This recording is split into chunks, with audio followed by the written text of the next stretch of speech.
Une jeune fille est enlevée en plein jour par un couple fou déterminé à la séquestrer pour toujours. Pendant 18 ans, J.C. Dugard est emprisonné à la merci d'un homme dément et de sa femme diabolique. Qui sont Philip et Nancy Garrido? Et qui furent les autres victimes de leur plan insidieux? Découvrez une sombre et troublante alliance meurtrière.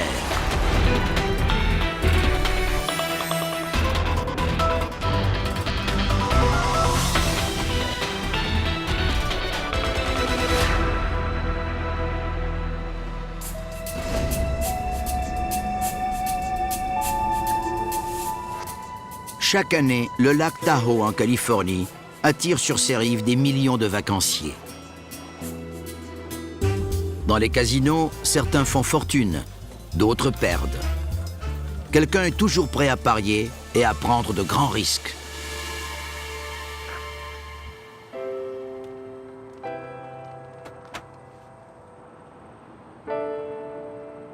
Un matin de juin 1991, Carl Proben voit sa belle-fille de 11 ans, J.C. Dugard, partir pour aller prendre l'autobus à South Lake Tahoe.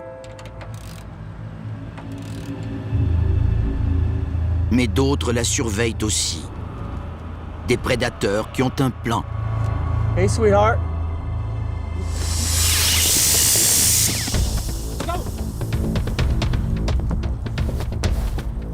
Il faudra près de 2 décennies avant que quiconque revoie la jeune fillette de 11 ans, Jessie Lee Dugard. Ce n'est pas la première fois que son ravisseur, Philip Garrido, cherche des proies pour satisfaire ses fantasmes sexuels tordus.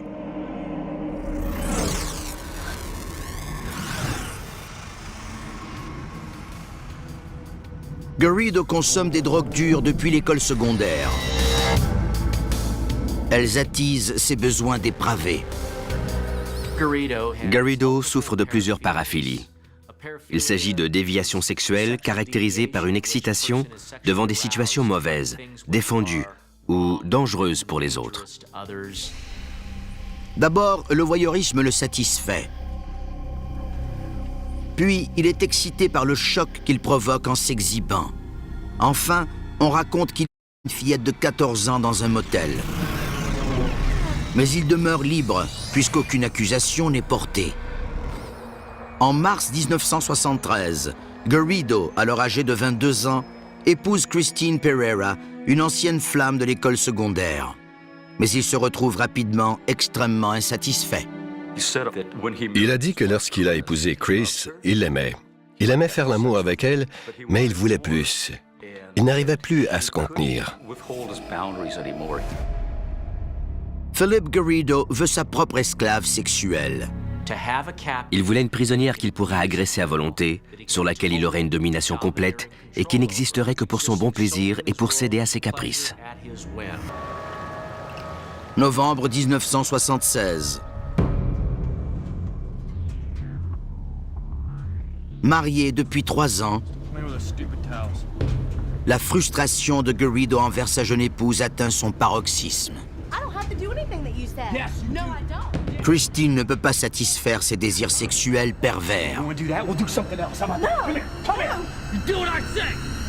Pour obtenir ce qu'il désire, il menace de la faire souffrir. Il a soif de dominer, de blesser et d'humilier un autre être humain.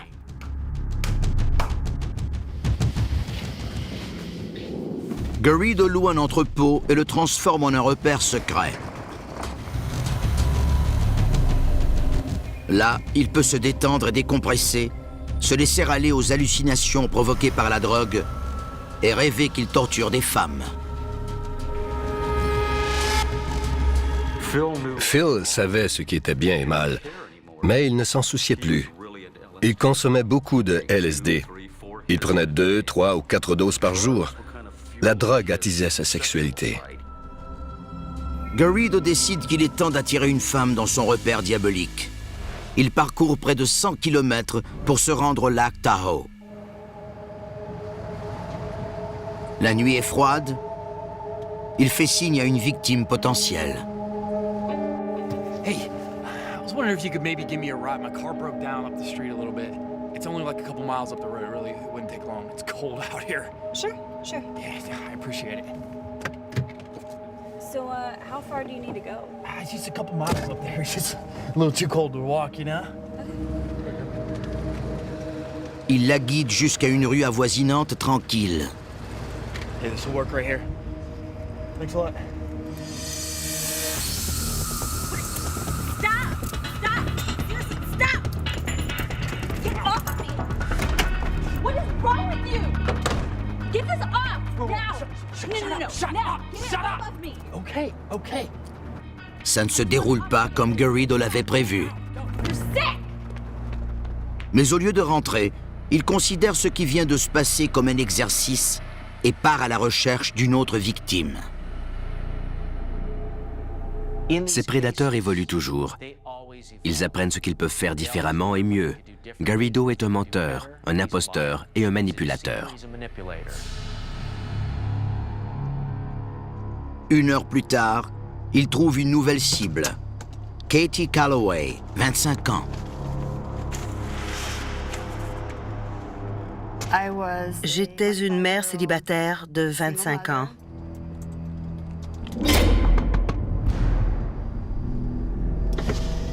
Hi. Il a dit « Désolé, je ne voulais pas vous faire peur, mais je n'arrive pas à démarrer ma voiture. My car started. I was wondering which way you were headed. Well, I'm headed towards the casinos. That's perfect. My buddies and I actually have a cabin down there. Do you think there's any way I could possibly get around with you?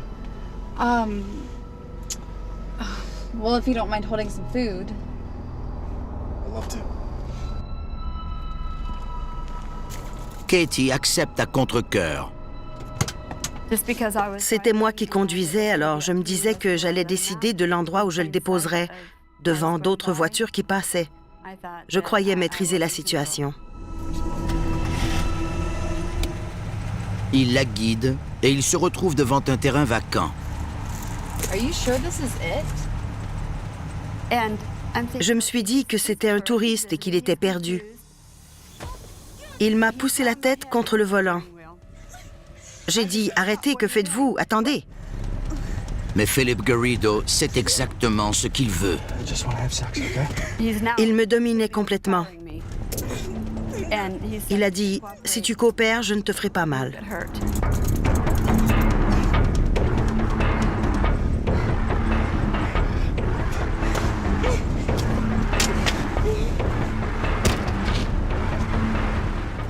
C'est un psychopathe, soit une personne insensible, détachée et sans égard pour les règles et les lois.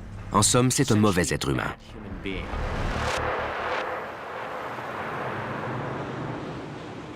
Sa victime ligotée, Garrido fait demi-tour et roule jusqu'à sa tanière. La conversation s'est orientée vers Dieu.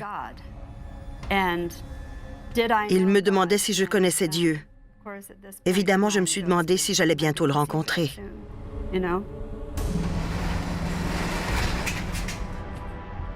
Garrido gare la voiture devant son entrepôt. Ses fantasmes pervers vont enfin se réaliser. Ce que j'ai surtout remarqué, c'était les tapis sur les murs. Je me suis dit, il a essayé d'insonoriser la pièce. Qu'est-ce qui m'attend?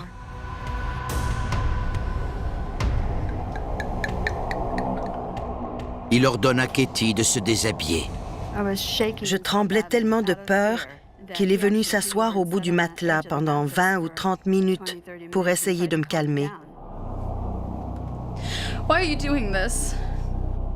Il a dit qu'il fantasmait sur les femmes de l'époque romaine qui étaient des esclaves et qui devaient faire tout ce que l'homme leur demandait.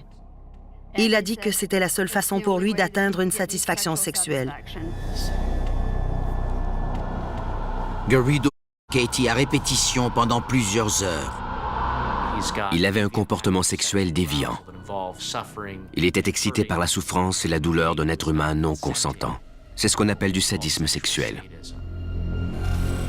La vie de Katie est entre les mains d'un dément. Elle se croit sur le point de mourir.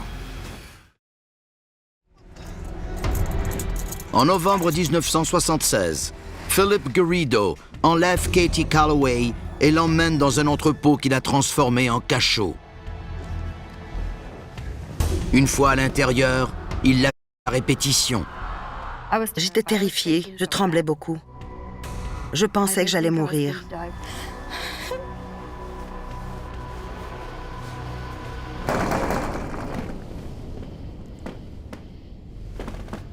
Stay here. Doing some checks, I found this busted lock. You got any ID, proof that this is your storage unit? Yeah, I got a receipt right in here. You mind if I grab it? Yeah, go ahead. Je suis restée assise là pendant peut-être 10 secondes. Puis je me suis dit, je dois essayer. I forgot my key, and so I had to bust the lock. Je suis sortie complètement nue. Ils m'ont regardé tous les deux en se demandant ce qui se passait. Ils disaient, c'est ma petite amie, on fait la fête. Et j'ai dit non, gardez-le loin de moi.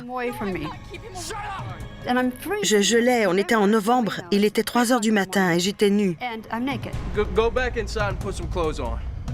Garrido prétend que Katie et lui faisaient la fête et convainc le policier déconcerté de lui permettre de retourner lui aussi à l'intérieur.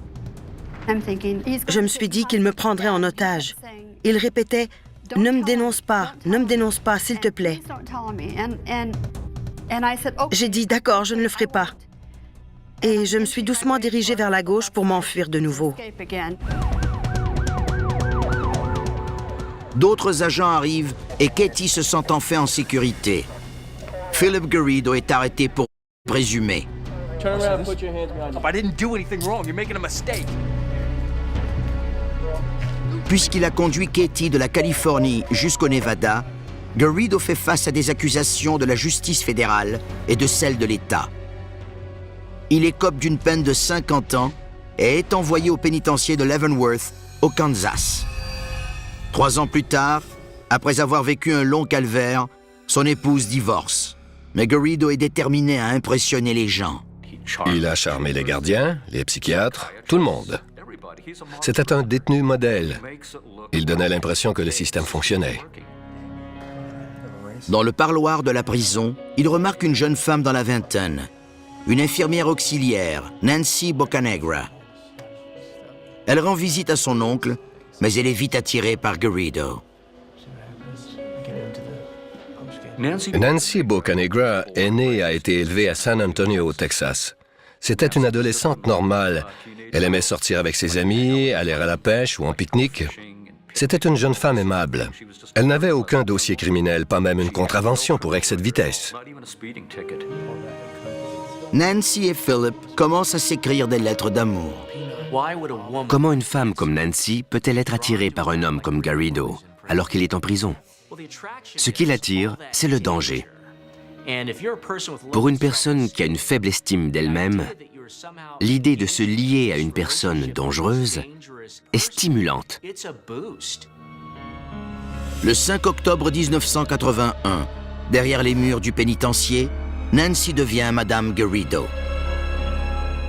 Elle continue à visiter son mari pendant 7 ans jusqu'à sa libération. Il a complètement réussi à berner les autorités. Pensant que Philip Garrido est un homme transformé, elle lui accorde une libération conditionnelle et il retourne en Californie. Selon leurs critères d'évaluation, se boire et se droguer allait, à sa sortie de prison, trouver un emploi et devenir un citoyen honnête. Rien n'est plus loin de la vérité. 11 ans après son épreuve atroce, All right, gentlemen, place your bets. Catherine Calloway travaille à la table de roulette dans un casino de Tahoe. All is in, no more betting. Quand elle se retrouve devant son pire cauchemar. Hello, Katie. Je me suis dit que ce n'était pas lui, que c'était impossible. How you been? Il a dit qu'il n'avait rien bu depuis 11 ans. Je me suis dit, d'accord, c'est lui. Ne réagis pas. Il a engagé une conversation. Il posait des questions. Je répondais par oui ou non. Je ne lui ai donné aucune information. Katie rapporte immédiatement la situation à son inspecteur. 35 black. Mais Garrido est parti depuis longtemps. Je voulais savoir ce qui s'était passé. Pourquoi était-il libre? La commission de libération conditionnelle est peu rassurante. L'agent de libération conditionnelle m'a dit qu'ils allaient le surveiller. Ensuite, il m'a dit, on sait qu'il est malade, on sait qu'il va recommencer. On aurait dû l'emprisonner et jeter la clé. 3 autres années passent. On est maintenant en 1991. À la surface, Garrido semble être un homme transformé. Il a découvert la religion et s'est trouvé un emploi et une femme aimante, Nancy. Mais ce semblant de vie normale n'est qu'un masque. Nancy et lui adorent essayer des drogues et elle est prête à l'aider à réaliser ses sombres fantasmes. Elle avait peut-être ses propres perversions sexuelles. Elle n'était pas aussi apparente que celle de M. Garrido. Il l'a préparée à accepter tout ça. Elle a subi les techniques de lavage de cerveau et de manipulation affective que ces hommes maîtrisent si bien.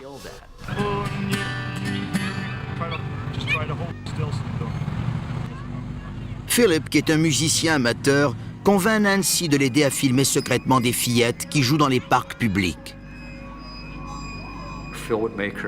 Phil lui demandait de filmer les enfants dans les glissoires ou les balançoires. Il était au premier plan, jouant de la guitare. Nancy faisait la mise au point sur les enfants. Elle l'a fait tous les étés.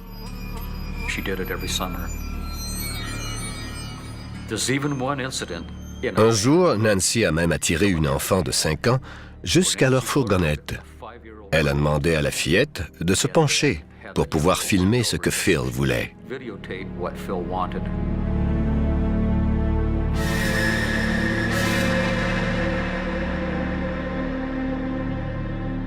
Cela ne suffit pas. Ce que Philip veut vraiment, c'est une esclave. Une jeune fille innocente qu'il pourra contrôler.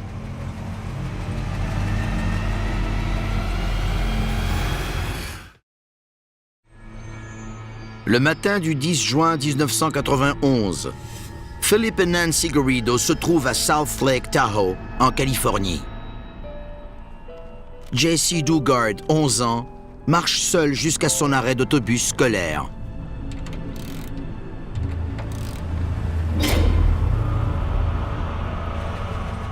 Quelqu'un la surveille discrètement.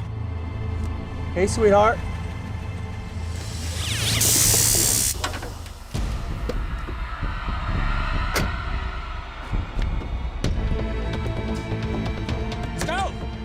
Le beau-père de Jesse, Carl, tente de les pourchasser. Mais il s'échappe. JC! Il compose le 911. Des enquêteurs du bureau du shérif d'Eldorado arrivent sur les lieux. Carl leur donne une description de la voiture et de la femme qu'il a vu prendre Jesse. Mais il n'a pas réussi à lire la plaque d'immatriculation. En fonction de sa déposition, un suspect se dessine rapidement pour les enquêteurs. Carl Proben lui-même. Dans une telle situation, il faut d'abord innocenter le cercle proche. C'est ce qu'il faut faire. Carl est soumis à plusieurs interrogatoires et à des tests du détecteur de mensonges. Il les réussit tous. Les enquêteurs examinent des douzaines de pistes. Des voitures ont été interceptées, des personnes interrogées, mais aucune piste ne s'est jamais dégagée. De grands groupes de volontaires passent le secteur au peigne fin. En quelques jours, des dizaines de milliers de prospectus et d'affiches sont distribués et placardés dans tout l'État. L'enlèvement fait les manchettes nationales. Ça donnait à tous l'impression que personne n'était en sécurité. Les enfants n'allaient plus seuls jusqu'à l'autobus ou à l'école. Les parents n'ont pas laissé leurs enfants aller jouer seuls au parc pendant un moment. Ça a complètement renversé cette communauté.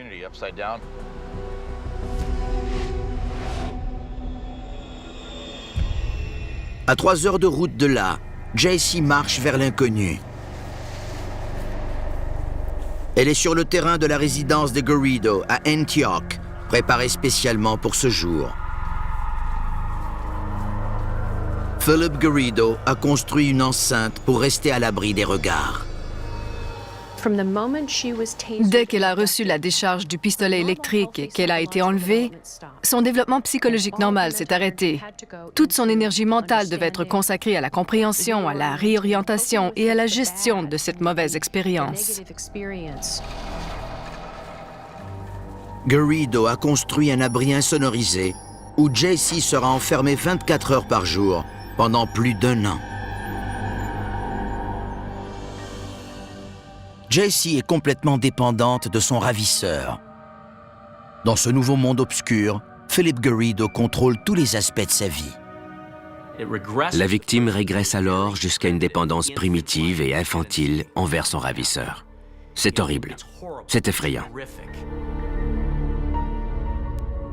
Ce que Jaycee a fait de plus brillant pour rester en vie, c'était simplement d'obéir. Elle n'avait pas les ressources pour se battre contre Philip ou pour s'enfuir.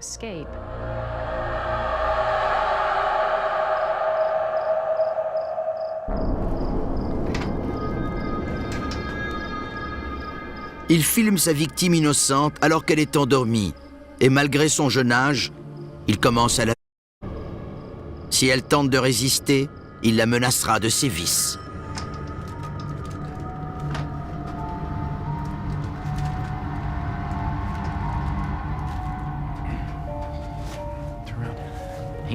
Il en était venu à la conclusion qu'il était plus simple de laver le cerveau d'une enfant. Il lui dit qu'en satisfaisant ses besoins sexuels, elle épargne à une autre enfant un destin similaire. Elle avait une petite sœur à la maison et savait à quel point elle était vulnérable. Si elle pouvait l'endurer, aucune autre enfant n'avait à le faire. La victime met peu de temps à comprendre que si son ravisseur n'est pas heureux, elle va mourir. Puis, les semaines deviennent des mois. Les policiers et les agents du FBI sont de plus en plus certains que Jaycee a été assassinée. Même si les enquêteurs de South Lake Tahoe et les agents du FBI ont gardé le dossier ouvert et qu'ils ont fait des suivis constants, l'intensité n'y était plus. Les pistes refroidissaient.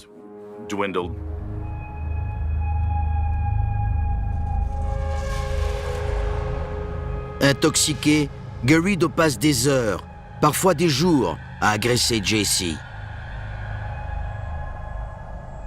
Il a commencé à lui donner un nom. Il l'appelait Snoopy. C'était le nom qu'elle a dû utiliser à partir de ce moment.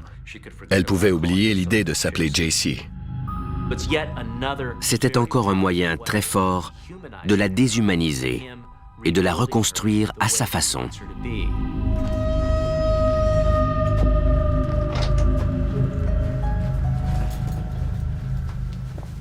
Jaycee ne voit personne d'autre que Philip Garrido pendant des mois. Un jour, il lui présente quelqu'un de nouveau, Nancy. Elle se rend fréquemment dans l'abri. Elle sait que son mari aime Jaycee.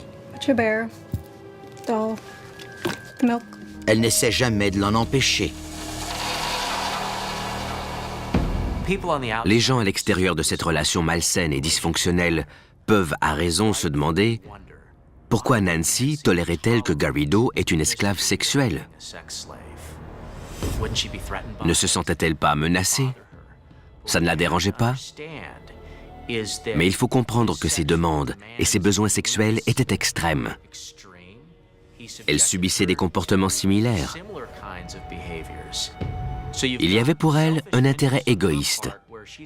Elle n'aurait plus à subir les actes sexuels pervers de son mari. Maintenant, il y avait quelqu'un pour jouer ce rôle à sa place. Le rotage commence à apprendre les meilleures façons de survivre à cette épreuve. Jaycee essayait toujours d'éviter les provocations, les agressions et la colère. Elle a tenté de charmer Nancy dans l'espoir de trouver en elle une compagne ou du réconfort. Dans son monde des ténèbres, la fillette de 11 ans a bien peu de plaisir. JC était très seule. Elle était enfermée pratiquement en permanence. Les contacts humains lui manquaient. C'était une petite fille. 2 ans après l'enlèvement de JC, Philip Garrido est arrêté et renvoyé en prison. Il a refusé de passer un test de dépistage de drogue et a enfreint à 2 reprises les conditions de sa libération. Nancy est responsable de leur prisonnière. Elle a l'occasion de relâcher JC. Where's he going? He's going to an island. Mais l'horrible épreuve de la fillette ne fait que commencer. Elle se retrouve bientôt enceinte et devra donner la vie sans supervision médicale adéquate. Et Philip Garrido retourne chez lui. En avril 1993, Philip Garrido retourne chez lui après avoir purgé une peine de 4 semaines pour violation des conditions de sa libération conditionnelle. Pendant son absence, sa femme Nancy a gardé l'esclave sexuelle de 13 ans de Garrido, JC Dugard, prisonnière de l'abri insonorisé, où elle est maintenant enfermée depuis plus d'1 an. Nancy Garrido n'a rien fait pour aider JC à échapper à la violence et aux agressions horribles qu'il subissait. La question est, pourquoi? Pourquoi l'aurait-elle fait? Elle ne voulait pas s'exposer aux conséquences de ce crime dans lequel elle était impliquée depuis tout ce temps. Philip est de nouveau libre d'arpenter les rues d'Antioch en Californie et impatient de reprendre là où il a laissé. Il berne les conseillers et les agents de libération conditionnelle et enregistre même des chansons à propos de sa prisonnière.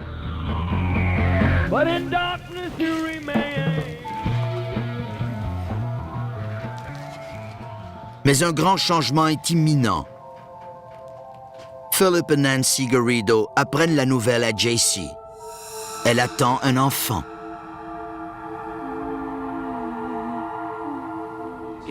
On ne peut probablement pas amener une personne plus bas. Il l'a mise enceinte, lui faisait vivre un calvaire, et maintenant, ils avaient un enfant en commun.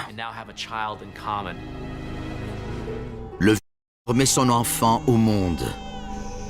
C'était une autre façon pour lui de dire « Tu ne peux pas partir, on a un enfant ».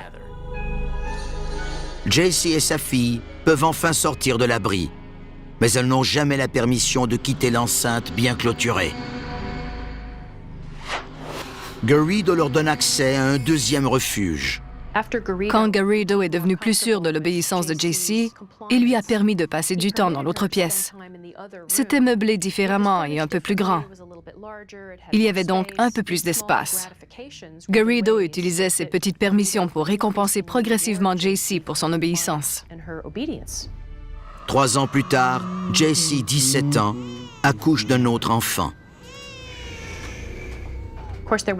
Évidemment, il y avait toujours la peur qu'il ait des relations sexuelles avec les filles. On croit que ça ne s'est jamais produit, mais JC devait certainement le craindre. Les Garrido sont maintenant certains qu'elle ne tentera jamais de s'échapper à cause des risques que courent ses enfants. Ils ont commencé à manger ensemble. JC pouvait parfois entrer dans la maison pour regarder la télévision. La dynamique changeait lentement.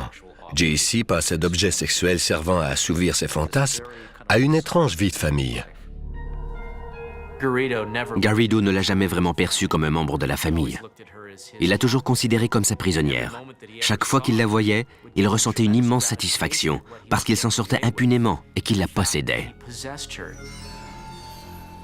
5 ans après l'enlèvement, l'état mental de Garrido devient de plus en plus instable. Il commence à croire qu'il reçoit des messages divins et raconte à JC que Dieu l'a guéri de ses problèmes. Il met un terme aux agressions sexuelles.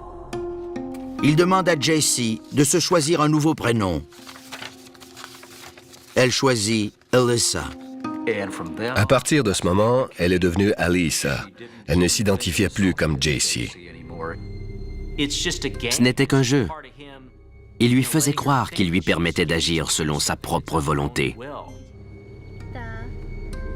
Les filles grandissent et JC creuse dans ses souvenirs d'écolière et s'inspire de ce qu'elle a glané à la télévision pour les éduquer. Oranges. You got it. Elle ne voyait pas ses filles comme des monstres nés d'une expérience horrible. Elle les voyait comme des compagnes vulnérables et aimantes.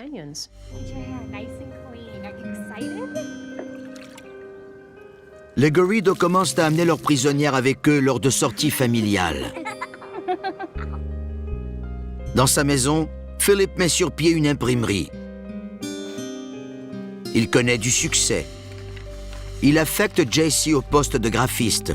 Elle s'occupe également des clients au téléphone et en personne, Hello, this is Alyssa. sans jamais révéler sa détresse. Of course. Il a utilisé les enfants comme des pions pour la manipuler, la contrôler et la dominer, et pour la convaincre qu'elle avait une autre raison de ne pas s'enfuir. Pour une victime en captivité, une porte apparemment ouverte ne l'est pas. Le ravisseur lui a inculqué toutes sortes d'idées au cours des années de domination et de contrôle.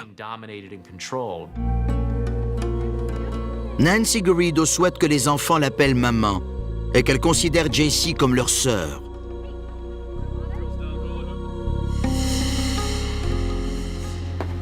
Good seeing you, Mark. Oh, it's good to see you again, too. Mais quand un étranger leur rend visite, We have your cards already for you. Philip explique la dynamique familiale bien autrement. Hey, Mark. Hang on a second. All right.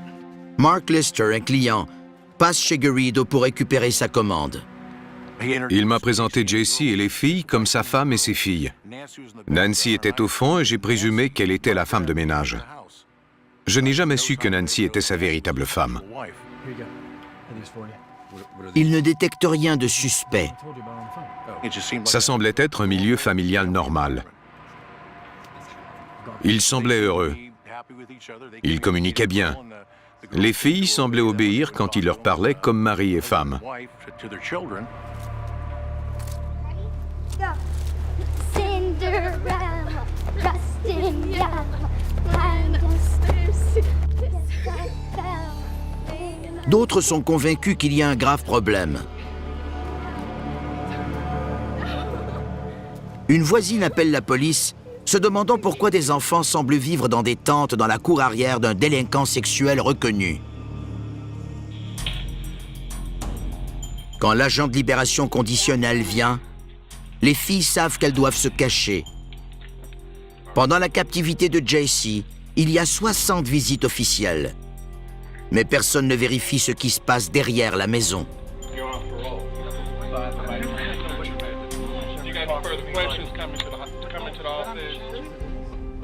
Phil devait porter un bracelet émetteur à la cheville. Thanks. Les graphiques montrent qu'il allait très souvent dans le fond de la cour. Why have you given me these strengths and this power over people? I thank you. La folie de Philip Garrido s'aggrave. I pray for you. Il perdait lentement contact avec la réalité. Dans l'enceinte, ce monde qu'il avait créé, ce deuxième monde, chancelait. Il essaie de transmettre ses révélations à ceux qui veulent bien l'entendre. Il a construit ce qu'il appelait sa boîte noire, So that your messages from you and your son de laquelle il disait pouvoir entendre la voix des anges. En août 2009, Philip croit qu'il est temps pour lui de transmettre son message sur le campus de l'Université de Californie à Berkeley. Okay, so this is our manifesto. This is going to tell you all about our organization and the belief structure that we hold. What I would like your permission to do as we talk. Alors qu'il fait une demande de permis pour parler en public, une policière du campus flaire une irrégularité. And in the meantime, I'd like for you to fill this out and take it home for me, okay? Please make sure you don't miss it. Quand on se présente sur un campus dans l'intention d'offrir un séminaire sur la façon de contrôler l'esprit des gens, c'est certainement étrange. Les jeunes filles semblent maussades et renfermées. We have to follow certain procedures.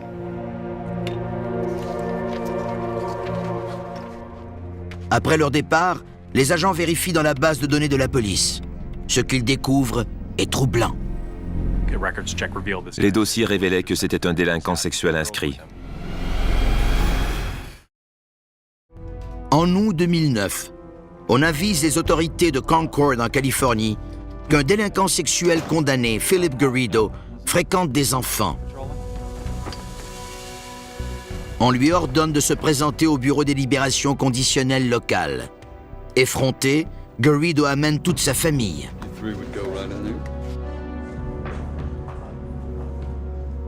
Il devait penser pouvoir s'en tirer impunément puisqu'il avait réussi par le passé.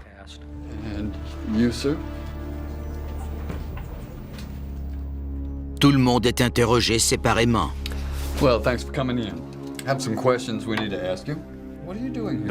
L'agent de libération conditionnelle essayait de déterminer qui étaient ces femmes, mais elle lui donnait des noms inconnus qu'on ne retrouvait dans aucun dossier.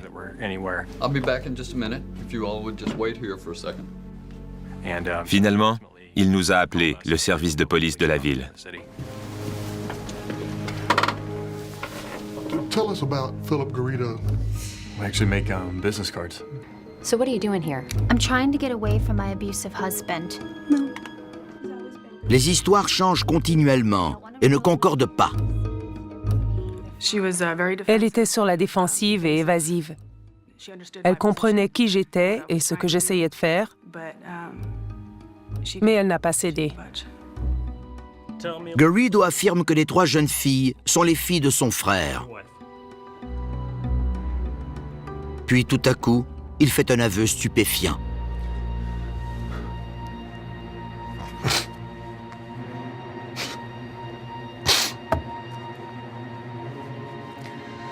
I took her. You took who?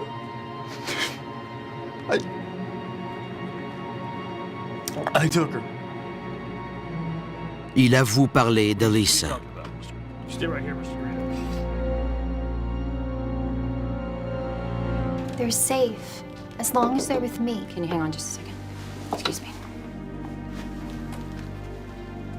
En revenant dans la pièce, je lui ai dit que Philip avait admis l'avoir kidnappée plusieurs années auparavant.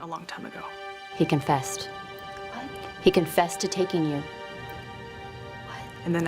C'était à son tour d'être stupéfaite et incrédule. Elle a dit « Il a dit ça ?» C'est alors qu'est venue la confirmation que Philip l'avait effectivement kidnappée et... Everything's gonna be okay. I just need you to do one more thing for me. L'agente Kaiser demande à Alyssa de dévoiler son véritable nom. Elle ne voulait pas le faire. Elle continuait à vouloir protéger Philip. Elle disait ne vouloir mettre personne dans le pétrin. Alors on a commencé à parler de sa famille, de sa mère. Je lui ai dit, votre mère va savoir, pour la première fois en 18 ans, que sa fille est toujours vivante. C'est là qu'elle s'est effondrée.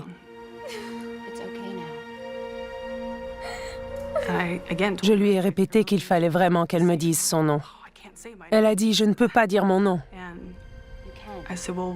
J'ai dit, est-ce que ça aiderait si je vous donnais un bout de papier pour l'écrire? Elle a accepté. Son écriture ressemblait à celle d'une enfant de 11 ans. Quand elle m'a redonné le papier, elle a dit « Waouh, je n'ai pas écrit mon nom depuis que j'ai 11 ans. » C'est alors que j'ai regardé le papier et que j'ai vu le nom de J.C. Lee Dugard.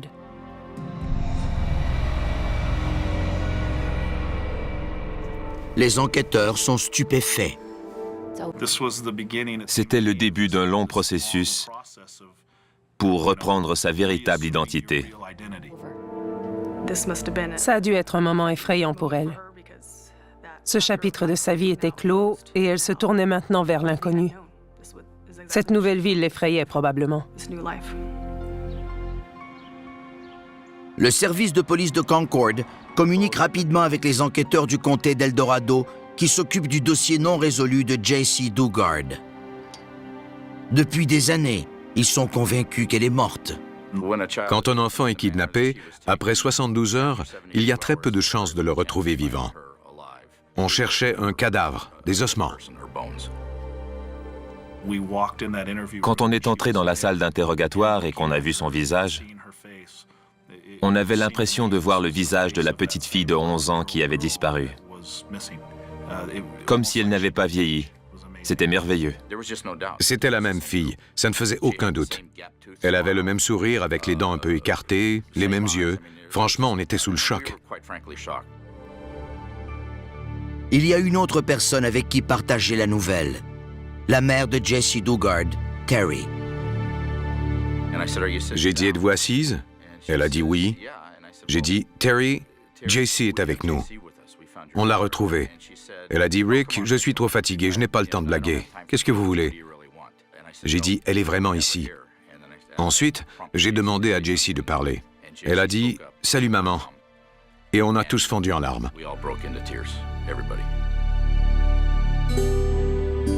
Jesse et ses deux filles sont amenés dans un lieu sûr et retrouvent leur vraie famille. Pour les jeunes filles, tout cela ressemble à un mauvais rêve. Quand les fillettes ont appris quelle était la véritable relation entre JC, Philip et Nancy, et qui étaient leurs parents biologiques, elles semblaient stupéfaites. C'était une nouvelle très difficile à encaisser. Philip et Nancy Garrido sont tous les deux arrêtés sur le champ. Malgré son aveu et son arrestation, Philip Garrido n'est pas prêt à relâcher son emprise sur Nancy et JC. Il tentera de les contrôler une fois de plus, de sa cellule cette fois.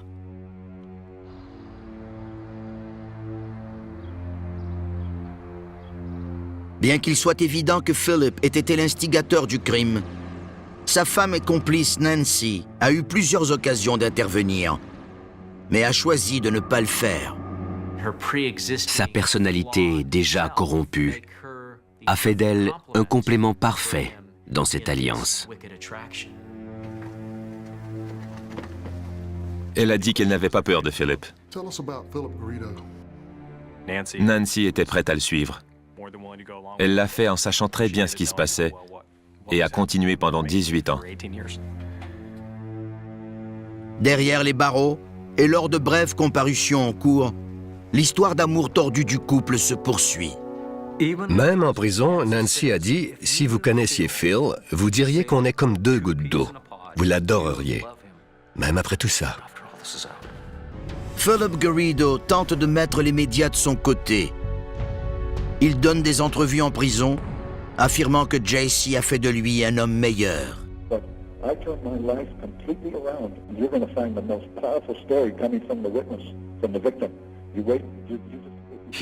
Il voulait dire au monde comment il s'était transformé.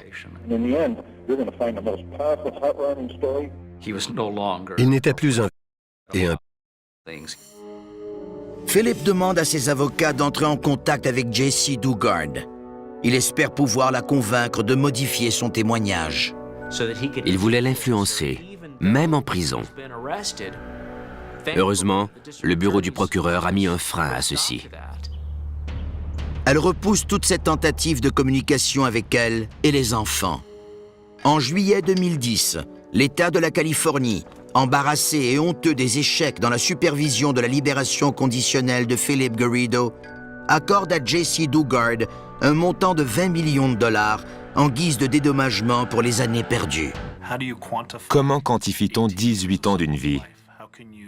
Et les anniversaires, et les Noëls avec sa mère, sa sœur et sa famille. Les amis chez qui elle n'est pas allée passer la nuit.